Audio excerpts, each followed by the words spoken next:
Alors, le titre de l'homélie ce soir est « Une journée avec Jésus ».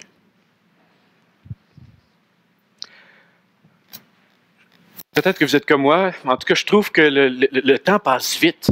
Il y a des journées, des fois, on se dit « Mais qu'est-ce qui est arrivé aujourd'hui? Où est-ce que la journée est disparue? » C'est d'ailleurs ce que constatait Job dans son livre. Il dit « On dirait que les journées filent à une vitesse incroyable. » Déjà, c'était vrai dans son temps. Je pense que c'est peut-être encore plus vrai aujourd'hui. Qu'est-ce qu'on fait de nos journées? Comment vivre vraiment nos journées et de la meilleure manière possible? Remarquez qu'il y a des journées où c'est difficile. La première lecture, justement, vous avez Job qui nous raconte une journée de quelqu'un qui souffre. Il vit sa vie comme un labeur, comme une lourdeur. C'est pénible. Et la nuit, on pourrait penser qu'il va trouver du réconfort. Non, pour lui, c'est une longue nuit de cauchemar qui ne finit plus. Il y a des gens comme ça aujourd'hui, peut-être parmi nous. Il y a des gens qui souffrent. Des gens pour qui chaque journée est pénible. Eh bien, Jésus, il vient pour ces personnes qui souffrent. Il vient pour chacun de nous. Il devient quelqu'un qui apporte le réconfort, qui apporte le soutien. Ce que je veux vous présenter ce soir, c'est peut-être la manière dont nous, on pourrait vivre nos journées pour le mieux possible entrer dans ce mouvement de réconfort, de soutien qu'on peut donner aux autres. Comment bien vivre nos journées? Bien, l'Évangile de Marc nous donne 24 heures dans la vie de Jésus. OK? Et si on écoute, si on regarde bien qu'est-ce que Jésus fait dans cette journée qui nous est relatée, on va pouvoir apprendre, nous aussi, la meilleure manière de vivre nos journées.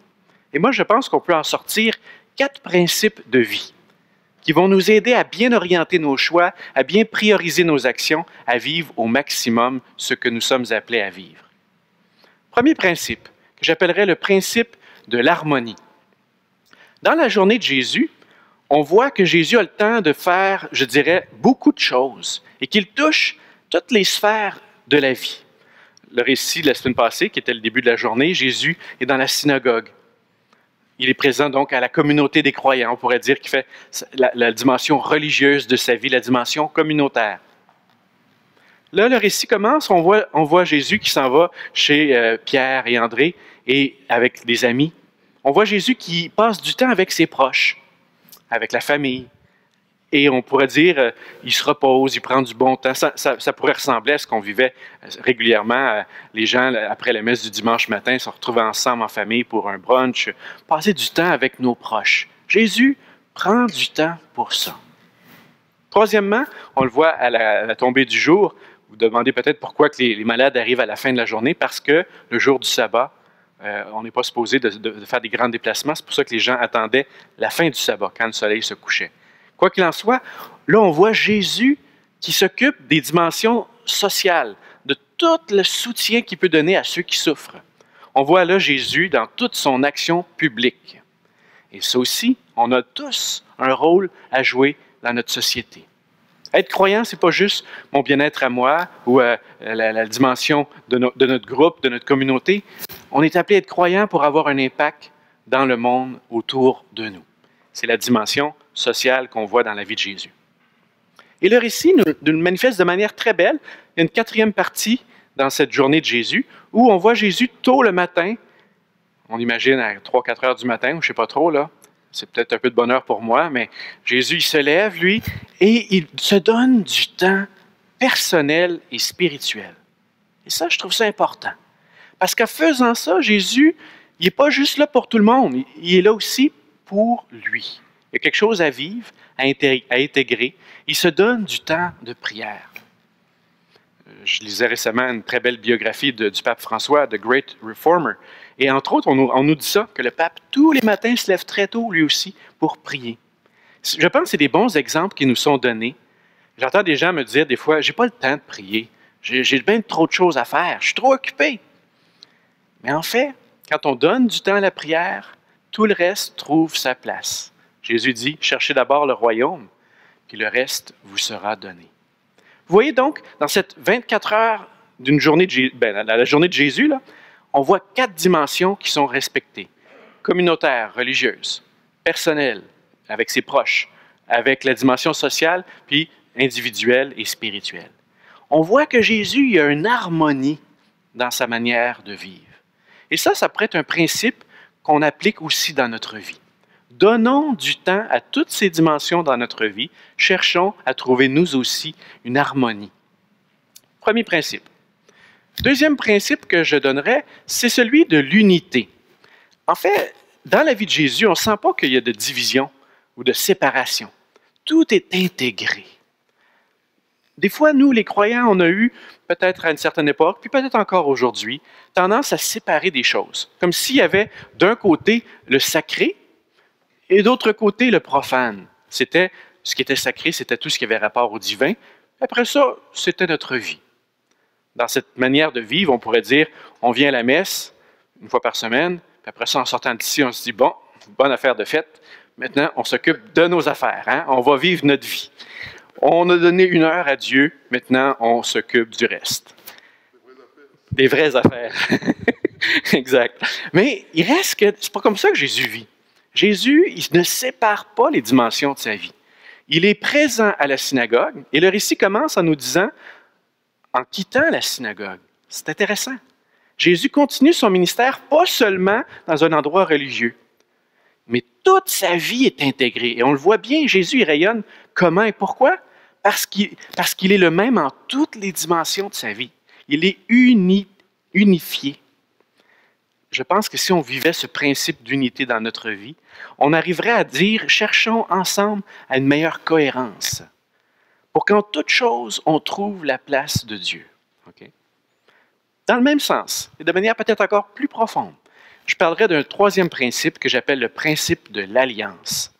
Dieu fait son œuvre en alliance avec nous, l'humanité. En d'autres mots, il y a une part qui revient à Dieu, puis il y a une part qui nous revient. Des fois, on tombe dans un ou l'autre. Genre, si on dit, bon, ben, si on est juste on va laisser Dieu faire son travail, là, ben, Dieu, occupe-toi-en. Okay? Et là, on peut facilement se déresponsabiliser.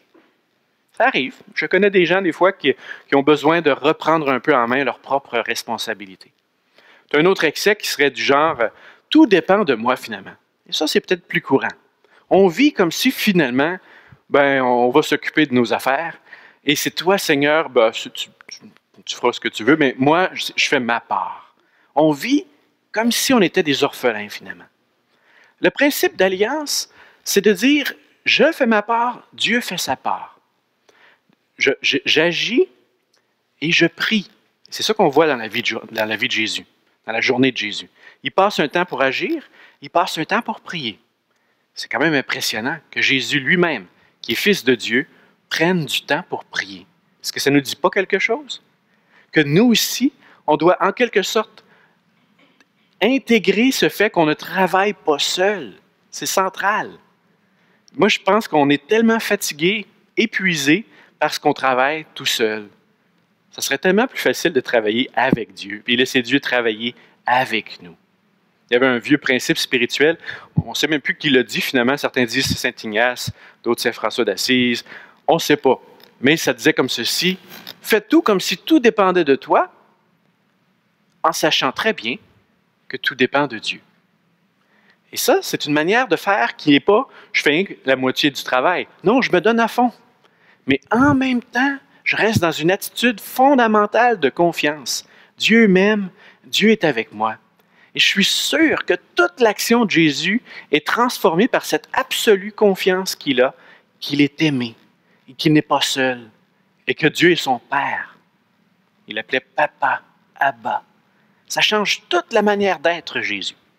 Principe d'alliance. Dernier principe que je propose en méditant sur cette journée de Jésus, celui que j'appellerais de la mesure. Jusqu'à quel point on doit s'impliquer? Jusqu'à quel point on doit s'investir dans notre vie? On cherche de plus en plus aujourd'hui à vivre notre vie à fond, hein? Vivre au maximum, s'investir, être là. Et un des grands défis qu'on a, nous autres, les modernes, c'est qu'on est extrêmement sollicités par toutes sortes de manières pour se disperser, se distraire, se dissiper. Le vrai défi, donc, comment vivre à fond notre vie? Et Jésus nous donne un exemple d'un amour sans mesure, un amour total. Jésus aime, il se donne. Il ne vit pas sa vie à moitié. Il est là pour les autres. Puis en même temps que je dis ça, je pense que je sens en Jésus une capacité de ne pas se laisser prendre. Il y a une grande liberté intérieure. Des fois, on voudrait presque s'emparer de Jésus. Puis là, on le voit à la fin du récit. Non, partons ailleurs. Partons ailleurs. Jésus, il n'est pas attaché à l'opinion des autres, aux résultats, à sa renommée qui grandit. Non, il fait son chemin. Il est libre. Il me semble que ce principe de mesure doit nous inviter, nous aussi, comme Jésus, à vivre pleinement notre journée, notre quotidien, tout en gardant en nous une profonde liberté du cœur. On ira où est-ce que le Seigneur nous enverra. On fera ce qu'il voudra. On est libre. Alors, ces 4 principes pourront nous aider, nous aussi, si on les applique, à vivre comme Jésus, à être comme lui, des porteurs de bonnes nouvelles, des gens qui apportent le réconfort à ceux qui souffrent. Puis moi, je dirais pour nous, comment le vivre aujourd'hui? Peut-être que dans le monde qui est le nôtre, avec tout ce qui nous est proposé, commençons par peut-être le plus profond des 4 principes. Commençons avec le principe d'alliance. Revenons à cette union entre nous et Dieu. Et de là, on va trouver une unité de vie. On va être capable de vivre avec Dieu en toutes choses. Et la conséquence, on va trouver l'harmonie, on va trouver la mesure. On va savoir quelle priorité donner, quel investissement faire. On va être capable de trouver la juste action parce qu'on va la faire toujours en union avec Dieu, en alliance avec lui. Si on applique ces principes, si on vit nos journées comme Jésus, on va être comme lui des porteurs d'une bonne nouvelle. On va en rayonner. Puis on va être des porteurs aussi de réconfort et de soutien pour nos frères et sœurs qui souffrent, qui sont malades, qui ont besoin d'être aimés, d'être encouragés, d'être soutenus. Demandons à Dieu dans l'Eucharistie que nous allons maintenant poursuivre, qu'il nous donne, comme Jésus, de vivre notre vie à plein, de faire tout ce qui est en notre pouvoir et de le faire en union avec Dieu, pour être nous aussi des porteurs de soutien, d'encouragement. Amen.